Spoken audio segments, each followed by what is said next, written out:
Dame nasumurung siang saluh naroha. Ima mangaramuti ate-ate doh pikiran muna di bagasan Kristus Yesus Tuhan tai. Amin.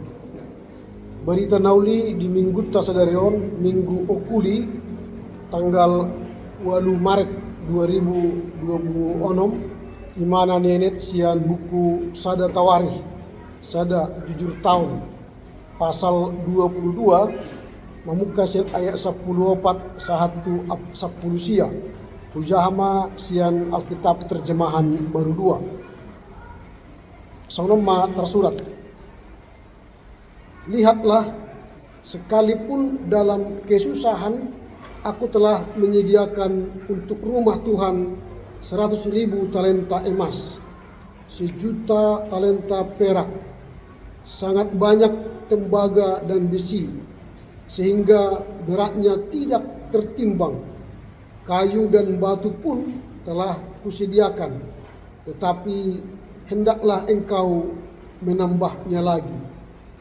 Lagi pula engkau mempunyai banyak sekali pekerja, baik pemotong batu, tukang batu dan kayu maupun orang-orang yang terampil dalam segala jenis pekerjaan, perak, emas, perak, tembaga dan besi yang tidak terhitung banyaknya. Mulailah bekerja, Tuhan menyertai engkau. Lalu Daud memberi perintah kepada semua pembesar Israel itu untuk membantu Salomo putranya. Katanya, bukankah Tuhan Allahmu menyertai kamu dan telah mengaruniakan ketenteraman kepadamu di segala penjuru? Sungguh, ia telah menyerahkan penduduk negeri ini ke dalam tanganku, sehingga negeri ini takluk ke hadapan Tuhan dan kepada umatnya. Sekarang arahkanlah hati dan jiwamu untuk mencari Tuhan Allahmu. Mulailah mendirikan tempat kudus Tuhan Allah, supaya tabut perjanjian Tuhan dan perlengkapan kudus Allah dapat dibawa masuk ke dalam rumah yang didirikan bagi nama Tuhan. Demikian firman Tuhan, kita sambut dengan nyanyian.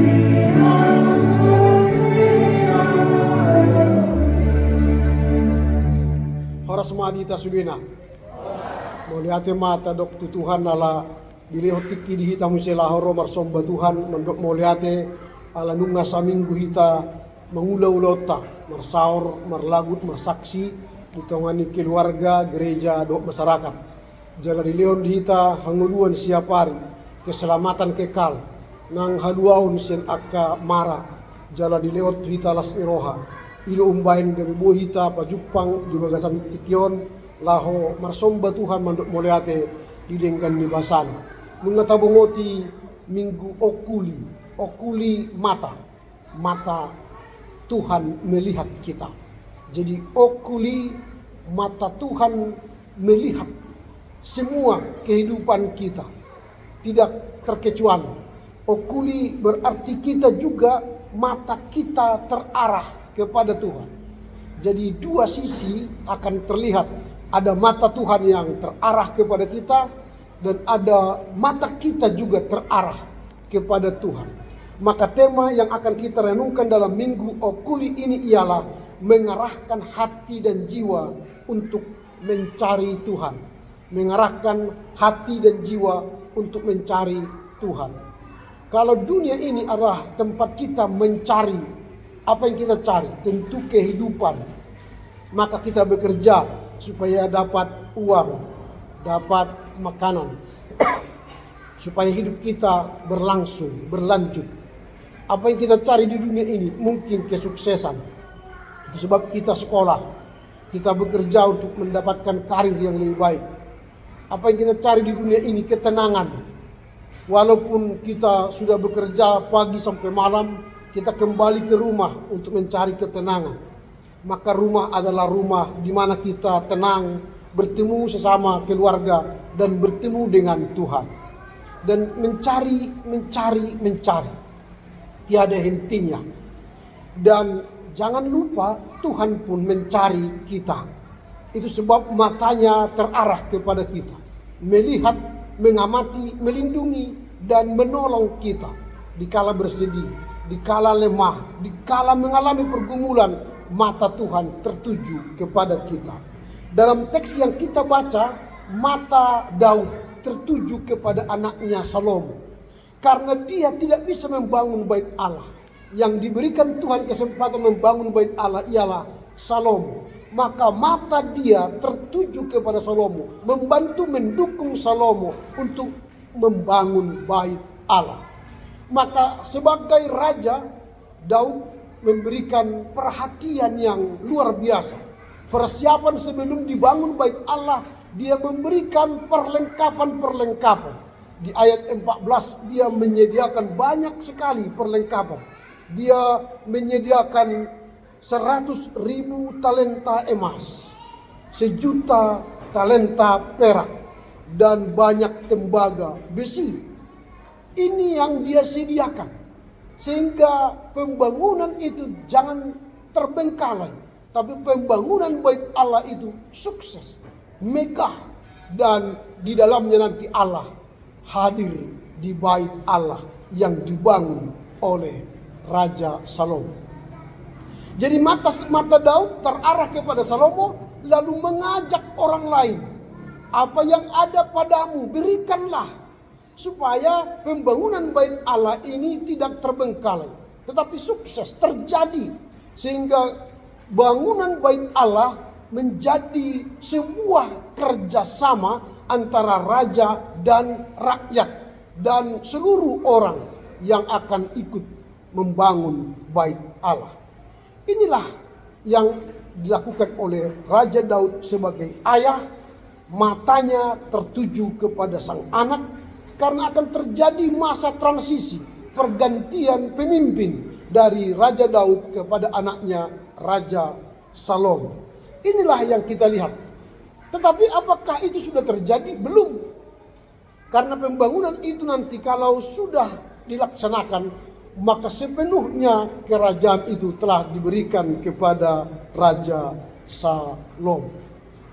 Nah, sekarang apa yang hendak kita pelajari dari teks ini? Pertanyaan kita, bagaimanakah cara kita untuk mengarahkan mata kita kepada Tuhan, supaya mata Tuhan itu juga terarah kepada kita? Ini yang mau kita pelajari dari teks ini. Sehingga minggu Okuli kita belajar mengarahkan hati jiwa kita mencari Tuhan. Bagaimana cara? Yang pertama mulai dengan ketetapan hati yang disengaja. Kalau kita baca ayat yang ke-19, ada perkataan di situ, sekarang arahkanlah hati dan jiwamu. Itu berarti mengarahkan hati dan jiwa itu dilakukan sesuai dengan tingkat kesadaran kita. Arahkanlah hatimu. Bahasa Ibraninya tenu. Tenu itu dia bertindak sadar. Bukan mabuk. Bukan mimpi. Tapi dia sadar mengarahkan hati dan jiwanya kepada Tuhan. Karena ada banyak orang tidak sadar mengarahkan hatinya kepada Tuhan.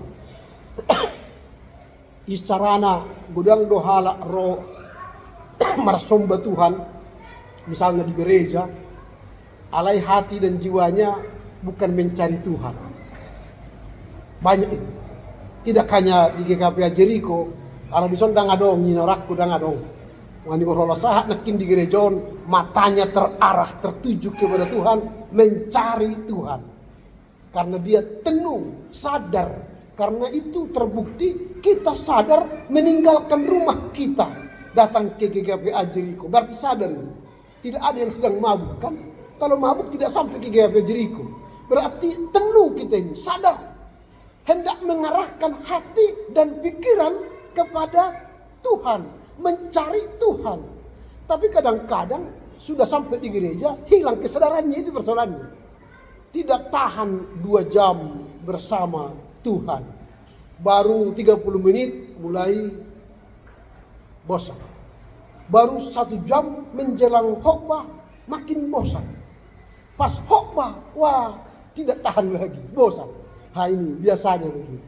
Tapi kalau di sini tidak ada, semua terarah matanya mencari Tuhan. Semangat ini, iya kan? Itu yang pertama. Kita mengerahkan hati dengan ketetapan, kesadaran.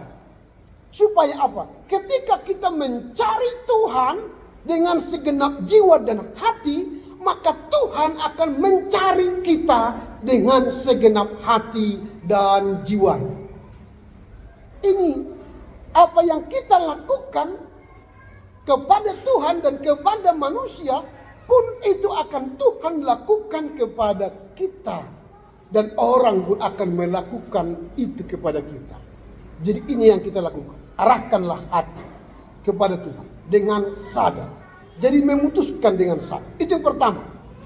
Yang kedua, bagaimana cara kita supaya hati kita terarah, jiwa kita terarah kepada Tuhan. Yang kedua, mempersembahkan yang terbaik dalam persiapan pembangunan bait Allah. Jika Daud memberikan 1 juta talenta emas, perak, besi, tembaga, kayu, dia memberikan dengan sepenuh hati. Sepenuh hati. Tidak memberi untuk kesombongan, tidak memberi untuk dikenal orang, tidak memberi supaya kita seolah-olah yang hebat. Jadi memberi itu, mempersembahkan itu dengan ketulusan hati. Tidak memberi untuk pongan. Saya pernah membaca sebuah buku soal memberi dengan tulus. Tidak ada merasa hebat. Di suatu kota lah, katakanlah di Batam, ada Starbucks. Ada kedai kopi Starbucks atau morning coffee ya. Pergilah ke sana untuk minum kopi. Lalu ada seorang bapak yang bagus, ganteng. Mungkin kalau dari penampakannya dia itu direktur perusahaan lah. Kira-kira begitu.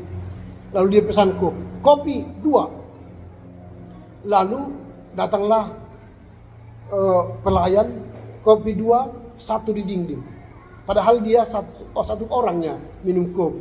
Tapi dia katakan kopi 2, 1 di dinding. Siap Pak. Lalu datang pelayan, diantarlah kopi 1. Silakan diminum Pak. Lalu pelayan itu tempel 1 kopi di dinding. Lalu yang lain datang lagi, 2 orang minum kopi. Pesannya kopi 4, tapi 2 di dinding. Lalu sang pelayan datang membawa kopi 2, tapi dia tempel 2 kopi di dinding. Lalu dia bertanya dalam hati, ini apa ini? Kok ada kopi di dinding? Siapa yang minum? Padahal yang minum 1 orang, 2 orang. Lalu ternyata minggu berikutnya dia penasaran, datang lagi ke kopi morning itu. Lalu dia lihatlah pengopung datang ke kopi itu, ke warung itu, ke kopi morning itu. Lalu dia pesan kopi 1 di dinding. Lalu pelayan mengatakan siap. Dia antar kopi 1. Lalu setelah itu dia pergi ke dinding. Dia ambil 1 kopi. Dia robek. Buang ke tong sampah. Lalu ada 2 lagi anak muda yang pengemis mungkin. Ingin minum kopi. Ke kopi morning. Lalu mereka mengatakan. Pelayan kopi 2 di dinding. Lalu pelayan bawa kopi 2. Lalu setelah itu dia ambil 2 kopi di dinding dan dia robek 2 kopi itu lalu buang ke tong sampah. Apa yang mau kita sampaikan di sini? Seseorang memberi tapi dia tidak tahu siapa yang dia tolong, sehingga dia memberi tanpa pongah, Dia memberi dengan ketulusan. Entah siapapun yang menerima itu, dia tidak tahu. Sehingga tidak ada kesombongan dalam memberi kepada orang. Nah, kita pun dalam memberi kepada kerajaan Allah, kepada bait Allah, memberi dengan tulus. Itulah yang mencari Tuhan dari hati dan jiwa. Jadi kita tidak perlu publikasi. Kan ada orang sekarang mau memberi pun harus di foto dulu katanya kan. Supaya dipublikasi. Jadi bukan begitu, memberi dengan tulus. Itu yang kedua. Yang ketiga, bangkit dan bekerja. Kalau kita baca ayat yang ke-16 tadi, dikatakan begini, ayat 16, bagian terakhir. Mulai bekerja, Tuhan menyertai engkau. Jadi mencari Tuhan dengan segenap hati dan jiwa, mulailah. Jangan tunggu. Kalau kita dikatakan mulailah, berarti sigap, ikat pinggang, tarik baju bahu tangan, mulailah bekerja. Kalau kita sudah mulai mencari Tuhan, maka Tuhan mengatakan, aku menyertai engkau. Jadi mulailah. Walaupun kecil sedikit, besar banyak, mulailah. Mulai dari kecil, maka nanti akan besar. Jangan-jangan kita mungkin berpikir begini, maunya aku dapat yang besar, supaya pengaruhnya besar. Tidak, mulailah dari hal kecil, maka itu akan bergelombang jadi besar. Lihat air itu, nanti kalau ada air di baskom atau di kamar mandi, coba tepuk di pinggir, pelan. Maka dia akan bergelombang dan di ujung sana besar gelombangnya. Jadi mulai dari tindakan kecil, maka gelombangnya itu akan besar. Tapi kalau kita mulai besar, memang kelihatan gerakannya, tapi tumpah ruah airnya.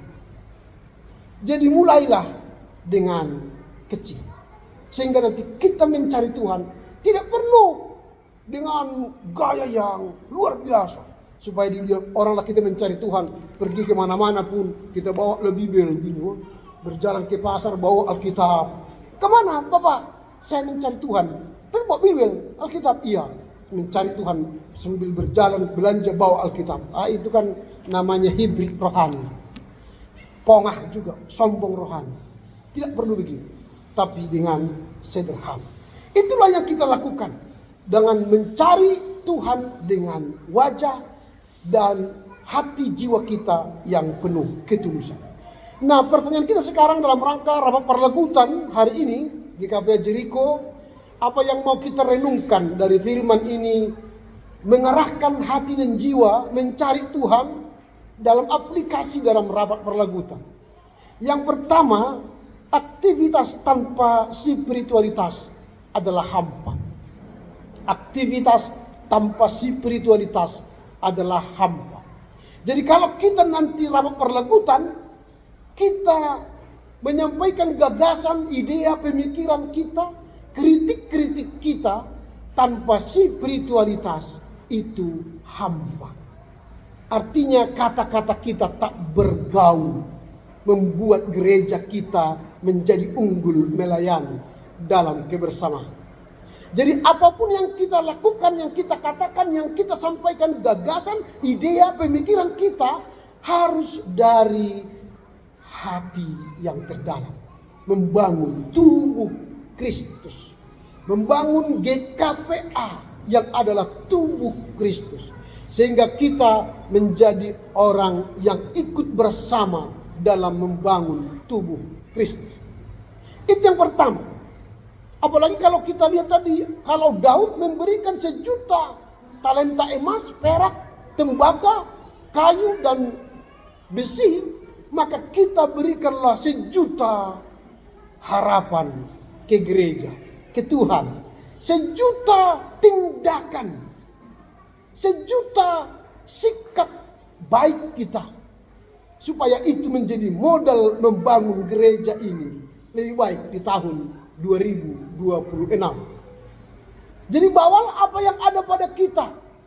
Jangan dipaksa, tapi dengan tulus dan rela memberikan apa yang terbaik untuk Tuhan. Itu yang pertama. Yang kedua, masa tenang adalah kesempatan, bukan kelalaian. Masa tenang adalah kesempatan, bukan kelalaian. Kalau ayat yang ke-18 kita baca, Raja Daud mengatakan, semua kalian kita sudah tenang. Bukankah Tuhan mengaruniakan ketenteraman kepadamu di segala penjuru? Sungguh ia telah menyerahkan penduduk negeri ini ke dalam tanganmu. Itu berarti sudah tenang. Tetapi ada orang dalam ketenangan dia lalai. GKPA Jericho ini sudah bagus kok bangunannya. Sudah ada fasilitas yang bagus. Sehingga tidak ada lagi tantangan untuk membangun. Padahal masih banyak. Lihatlah kursi kita ini masih kursi plastik. Maunya kursi kayu. Ini kan kita pikirkan. Mungkin gedung yang di sebelah kiri gereja ini perlu ditingkatkan supaya bisa menjadi income gereja. Berarti kan ada tantangan. Supaya apa? Kita makin maju ke depan. Inilah yang disebut dengan di dalam kenyamanan ada kesempatan untuk memikirkan yang terbaik. Memikirkan apa lagi yang harus kita bangun. Sehingga tubuh Kristus itu dinamis, bergerak, berkembang, tidak statis. Tidak seperti ini. Tahun 2025 sudah seperti ini. Tahun 2026 leksoni, tidak ada perubahan. Ikoladong do perubahan. Didirita be mololek tong do songoni parangeta tidak ada berubah. Tanga dong pas niro hadis. Ikut tak do perubahan. Kadang-kadang itu horor baju agak bagak asa bagak dibereng amat tei inatai kan. Bagak dibereng inatai amat tei gateng misalnya. Alai mulu lusuh do terus tiap hari lusuh. Dan si hol rohani amat tei muda dijawab kan. Malas muda. Aidang bagak inatai na kan. Adong masuk ke cerita ini. Minum may ba na minum tuwa kap sa buka ba dompet na basi buka dompet mo asa mulunung nga bagak ko bereng berarti mula mau ni malu nak sa ngunit to. Anong gawe sega kan para rumah tangga so. Tapi bagak karena memang kita menjaga penampilan, menjaga tindakan karakter berubah, maka terjadilah kebahagiaan. Itu yang kedua. Masa tenang adalah kesempatan, bukan lalai. Kesempatan untuk apa? Memikirkan apa lagi yang mau kita kerjakan. Yang ketiga, warisan iman lebih berharga dari warisan materi. Salomo, dia ada raja, bapaknya kaya, Daud. Tetapi Daud tidak memberi semua harta materi kepada Salomo. Tapi yang dia wariskan ialah iman. Membangun bait Allah, itu warisan iman. Jadi kalaupun nanti kita ikut rapat perlagutan, yang kita wariskan kepada generasi kita, anak-anak ialah orang tuaku ikut rapat perlagutan. Di mana bapak? Di mana mama? Nah, tetangga masih di gereja. Apa itu di gereja? Rapat jemaat, rapat perlagutan. Wah, orang mengatakan hebat rupanya bapak ini, wah sampai rapat gereja pun diikutinya. Berarti semua ikut mengambil bagian. Karena apa? Itu warisan yang dia tanamkan kepada anak-anaknya kelak. Jadi kalau anaknya nanti menjadi anak yang berkeluarga di gereja GKPA lain, dia pun akan tetap ikut rapat perlagutan. Karena apa? Bapak mamanya ikut rapat perlagutan. Jadi warisilah sikap karakter yang baik. Maka anak-anak akan mewarisi sikap karakter yang baik itu. Karena dong tradisi di rapat perlagutan. Holan amen ini bubar mangan habisi tinggal hola situ nama narapati. Ang holak kami lo situ tadi di sana, ngarapat majlis perlagutan kami. Dan kadang bepola tetap pun nama langsung mau dosong ini saja dulu kan. Ala ikut do ruas memberi evaluasi, memberi masukan supaya kita berkembang. Ayo molon yang laula doh dong sudah perkara juat terap sibuk kita anak okan mencari dunia ini, mencari apapun yang perlu ini sibuk semua. Tapi berilah warisan rohani, kepada generasi berikutnya. Bahwa kita warga jemaat yang takut akan Tuhan, yang mata Tuhan tertuju kepada kita, mata kita pun terarah kepada Tuhan. Maka hadirlah melakukan yang terbaik di rapat perlegutan hari ini. Yang terakhir, sinergi antara doa dan kerja. Jadi apa yang kita putuskan nanti, doakan. Apa yang kita doakan, kerjakan. Jadi jangan hanya membuat program tapi tidak dikerjakan. Tapi program itu dibuat untuk kita doakan dan kita kerjakan. Supaya program itu memberkati jemaat, memberkati kita, meneguhkan iman percaya kita. Jadi jangan habis uang, habis tenaga, habis program, tapi tidak memberkati kita. Itu juga tidak bagus. Maka kita doakan, kerjakan, doakan. Ora et labora. Berdoa sambil bekerja. Kalau itu dulu kan ora et labora. Yang paling bagus bukan ora et labora, tetapi ora es labora. Bukan et. Ora et labora, bekerja sambil berdoa. Ora es labora artinya kerja adalah doa. Jadi kerja itu sudah doa kita. Maka kerjakanlah mulai dari hal-hal kecil, itu sudah doa. Maka kehadiran di rapat perlegutan itu doa dan kerja. Jadi jangan kita menganggap sodong lapatan di zona mang sohubo atau nomor hurion. Nah, kalau tidak tahu, dengarlah supaya tahu. Berarti itu sudah kerja, sudah doa. Kiranya melalui firman Tuhan ini kita diajak, hati kita, jiwa kita mencari Tuhan, maka Tuhan akan memberkati, menyertai kita selama-lamanya. Amin.